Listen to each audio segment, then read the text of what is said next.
Next to religion, aka the Bible, and sales, there are perhaps more books written about leadership than any other topic. But what is leadership? Stay tuned and I'll tell you how I approach it. Running a service business can be hard. It is not unusual for business owners in industries like contracting, home repair, auto repair, business-to-business services like janitorial, IT and accounting, and many others to feel overwhelmed by all the priorities facing them at any given time. Between addressing the needs of the customers, managing the employees, figuring out the financials, and getting processes in place, feeling like you're making significant progress on your business journey can be difficult. Welcome to Service Industry Success, hosted by Brian Harding.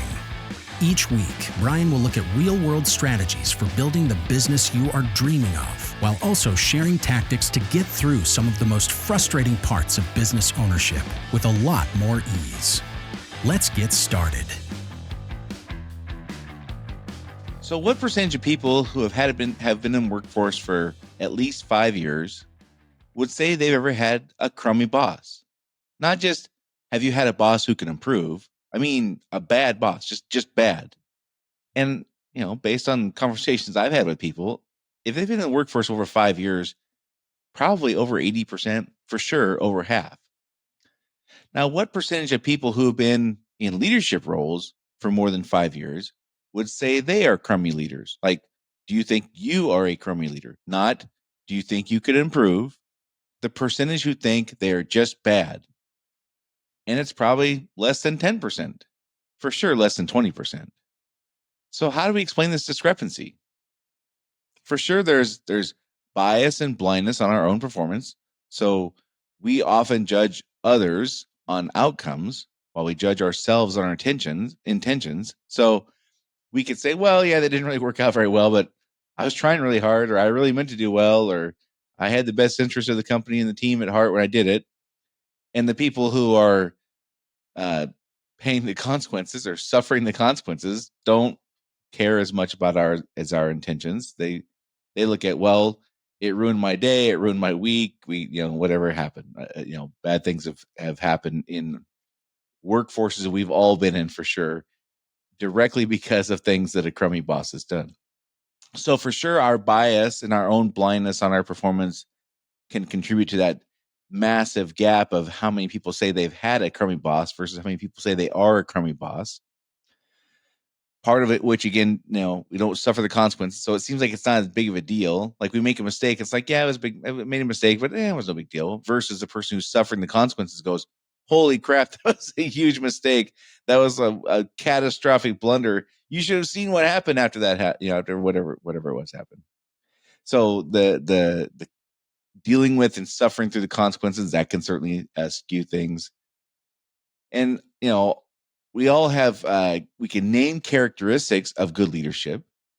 I don't come across a lot of people who have like a definition ready to go, like, hey, what is leadership? And a lot of times I'll start hearing things like, well, it's being, having integrity, or being honest, or saying things people don't want to hear when necessary, and that kind of stuff. Which, I agree that those are all characteristics of good leadership, but people don't generally have a definition ready to go of what is leadership.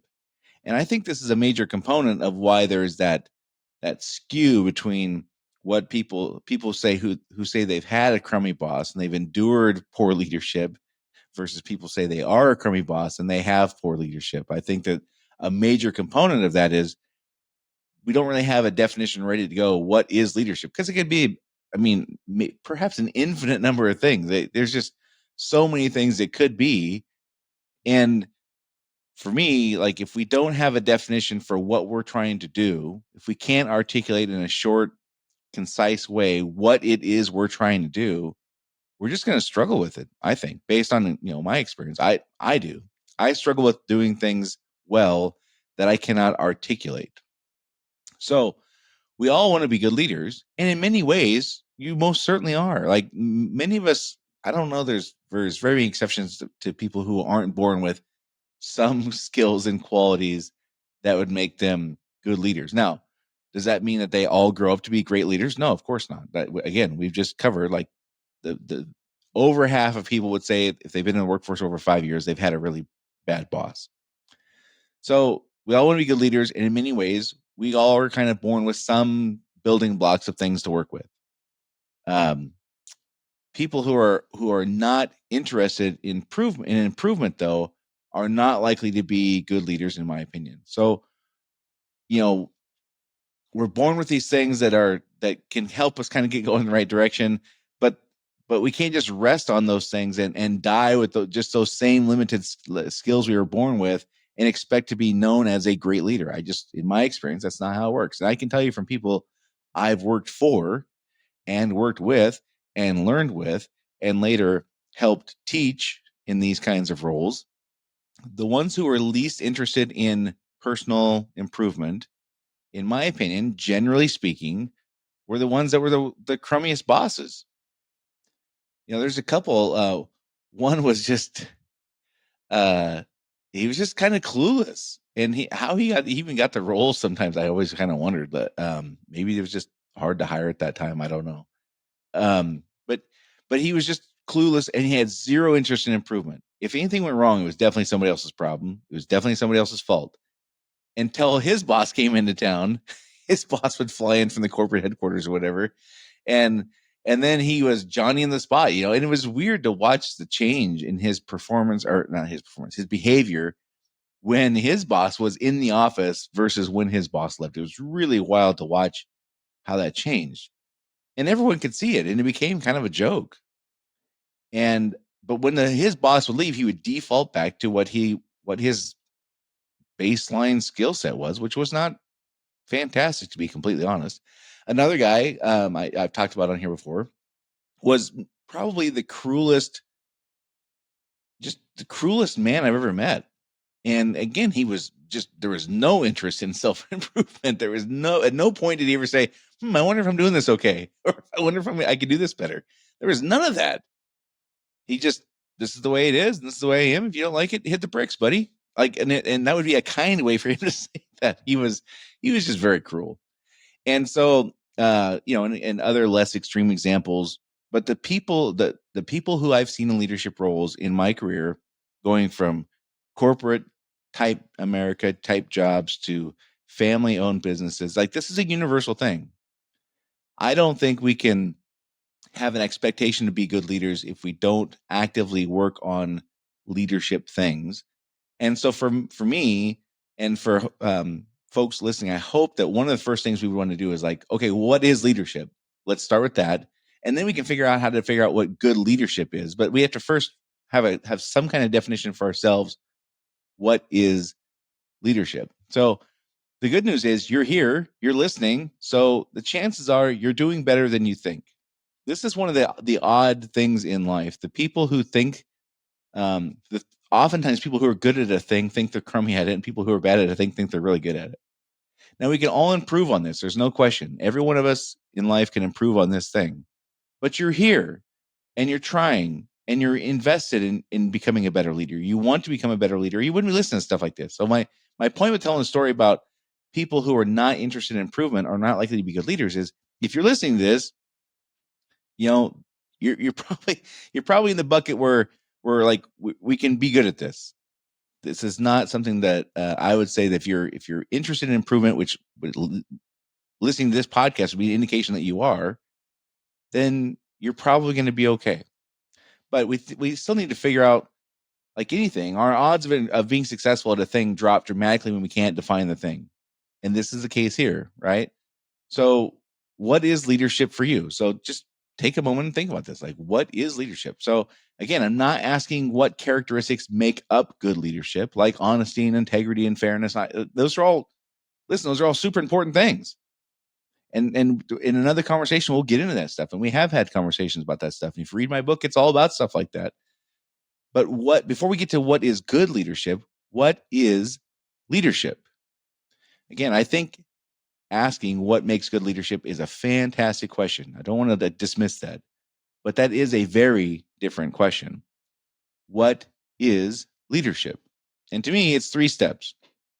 And if you listen to this podcast long enough, or if you interact with me long enough, like you'll see this kind of come out. And I've developed this through just years of learning from who I think are great leaders.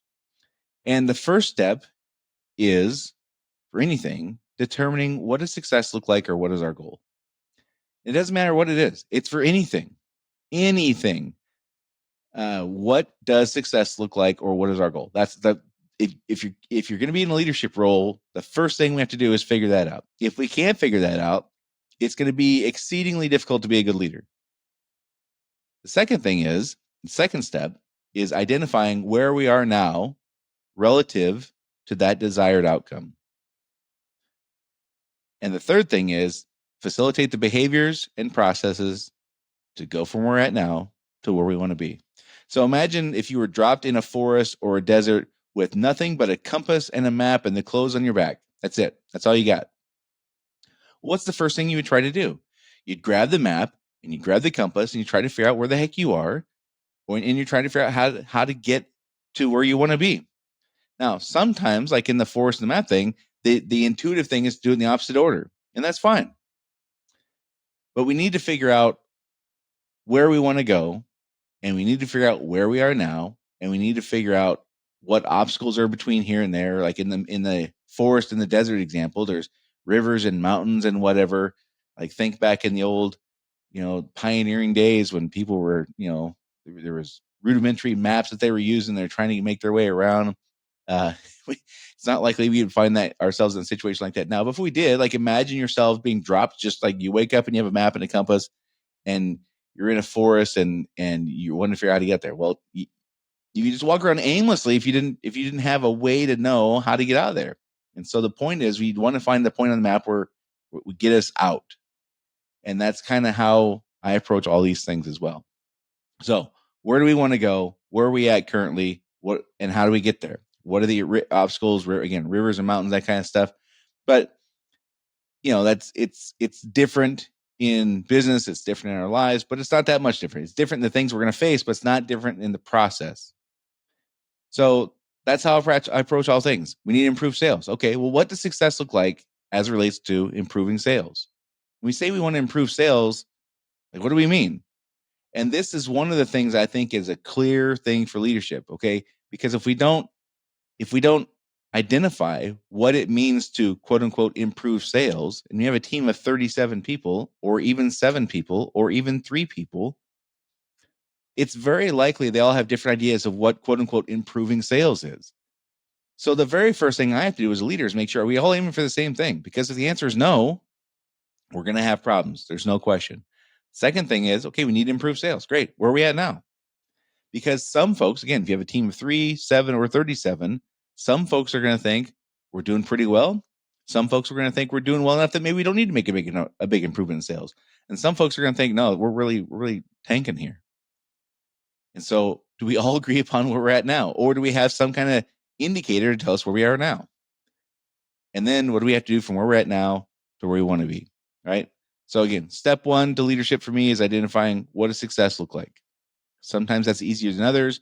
And where we can go wrong here is by assuming that everyone understands the same idea of what success looks like, which is sometimes the case, but oftentimes not. And the bigger your team is, the less likely everyone's going to intuitively have the same idea of what success looks like. So we say things like, we want to improve sales. Again, that's a great example. We want to have a great culture. What does that mean? What does having a great culture mean? If you have the larger your team, the more variable or variance that they're going to be from person to person in identifying or understanding or believing, like, this is what a good culture looks like. We need to be really good at following our processes. Okay. What do we mean when we say that? Like, what does success look like as it relates to following our processes? Right? We need to offer a better experience. Okay. What does it mean like to offer a better experience? So these are examples of things where I'm talking about, like, the first role, in my opinion, of a good leader is making sure we're all aiming for the same thing to the degree possible. And there's various mechanisms that we talk about a lot on here, how to do that. So I'm not going to get in the weeds on that stuff today, but the first thing I have to do is make sure we're all aiming for the same thing. Because if we have a team of people not aiming for the same thing, not only is it not going to be a great experience for the customer, and not only is everyone going to be frustrated in the workplace, but I'm a selfish guy and my life is going to suck.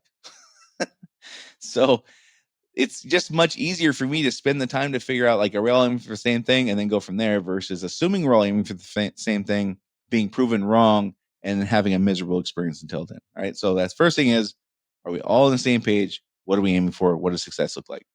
Step two is, where are we at today? Now, this is a step that is skipped so often. It's shocking to me how often this step is skipped.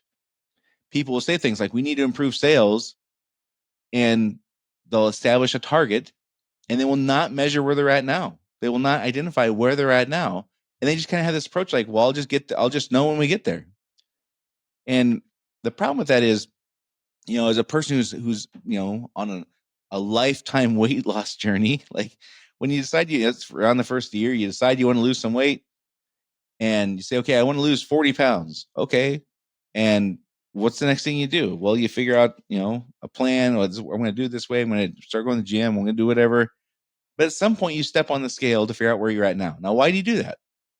We do that to establish a baseline so we can see performance and we can identify what is. I wouldn't want to have just imagine how silly it sounds to say, if you weighed, 300 pounds and you said you wanted to lose 20 pounds, and somebody said, why you want to lose 20 pounds? You're like, well, because I weigh around 270 and I want to get down to 250. Well, that makes no sense. Like, why would you do that? Of course you wouldn't do that. Why would you do that in your business? Why would you just assume like where we're at on stuff and take the chance of being wrong and remove the motivation and the benefits of seeing the progress we make? Like, if we say we want to improve sales is a pretty easy number to measure. So this would be an easier one than most.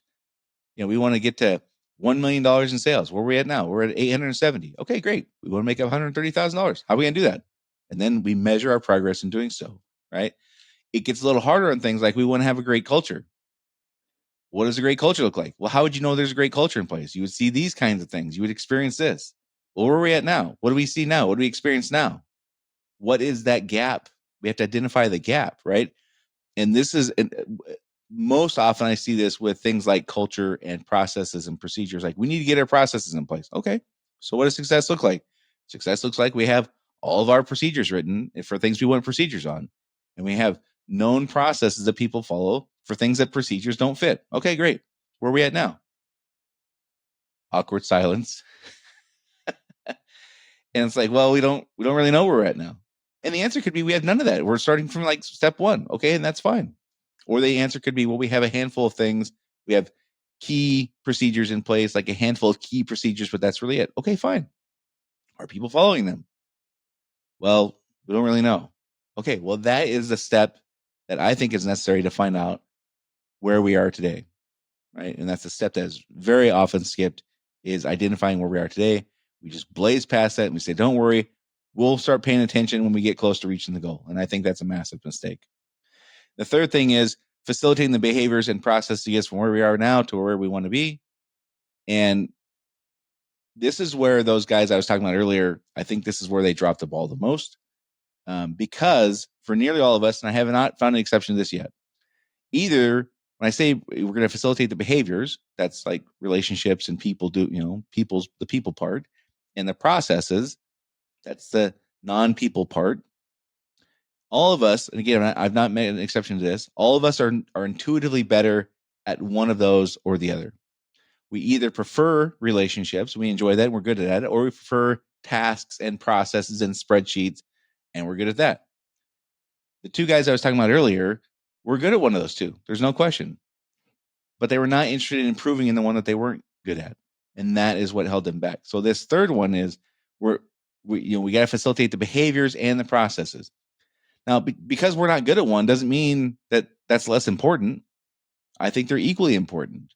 And we know that we're going to be born with a skill set that leans towards one or the other, relationships and behaviors, or tasks and processes. Whichever one we lean towards being naturally good at, awesome. We got to shore up our skills in the other one. And that is, I think, a key thing. When we can be capable in both areas, we're much more likely to be successful than if we just lean on the one we're born with and expect everyone to conform to how we want things to be, which is not reality and is not going to have a great outcome. And we just dismiss like, well, I'm not great at dealing with people. So, hey, we're just going to focus on numbers around here. Like, okay, well, good luck with that.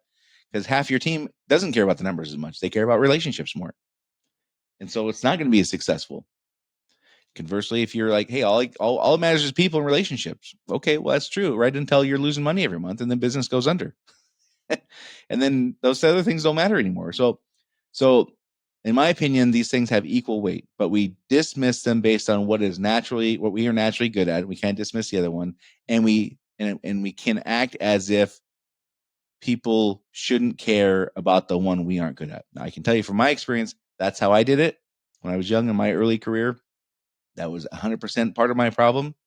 And I've seen that in countless situations, again, as a subordinate employee myself, talking about people I reported to. I've seen this with peer managers. I've seen this with small business owners, family type companies, the business owners. And I've seen this with peer managers of mine. I've seen this with people I've trained to be managers. This is a universal thing. Again, this is not a business problem. This is a human problem. So those are the 3 steps: identifying what success looks like, identifying where we're at now, and facilitating the behaviors and processes to get from where we are now to where we want to be. So the question for you is, forget all the stuff I said. What is leadership to you? Not what are the characteristics of good leadership, but how would you define leadership? And once you know that, then what does success look like for what does success look like as it relates to you being a good leader? Step 1. Step 2, where are you now? And step 3, what must be done to get you from where you are now to where you want to be? So that's what I'm hoping you'll walk away from this episode. As usual, if you find the information I share helpful, please share this podcast with a friend or colleague you think can benefit from it. Of course, public sharing is appreciated too. But I really, if you hear somebody talking about, hey, I have a team of people and I have this frustration, I would love it if you'd share this podcast with them. You never know when somebody's going to hear something that will really make their life a lot easier. And that's the whole point of this. So thanks for tuning in again this week, and Happy New Year to everyone. And that's it for this week. I'll talk to y'all next week.